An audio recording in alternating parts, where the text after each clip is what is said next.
ఆ అమ్మాయి పూర్తిగా తయారై ఫోన్లో మాట్లాడుతూ ఇంటి నుండి బయలుదేరుతుండగా ఆమె భర్త వచ్చాడు. అతన్ని చూసి ఆమె షాక్ అయ్యింది. అప్పుడు ఆమె అతన్ని, మీరు 2 రోజుల తర్వాత రావాలి కదా, ఇంత త్వరగా ఎలా వచ్చారు అని అడిగింది.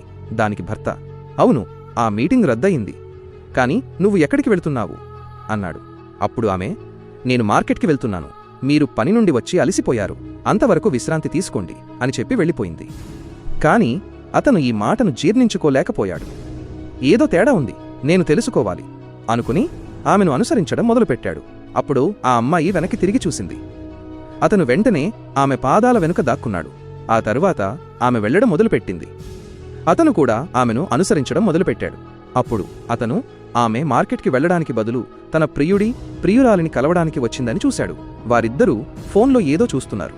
అప్పుడు అతనికి కోపం కట్టలు తెంచుకుంది.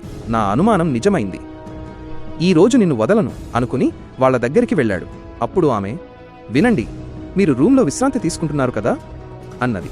అప్పుడు అతను ఆ అమ్మాయిని చెంపదెబ్బ కొట్టి, నా ప్రేమలో ఏం తక్కువైంది, నువ్వు ఇదంతా చేయాల్సి వచ్చింది అని అన్నాడు. అప్పుడు ఆ అమ్మాయి ఏదో చెప్పింది. అది చూసే ముందు, ఆగునైనా, నన్ను చూసి విస్మరించకు, లేకపోతే నీకు చెడు సమయం వస్తుంది.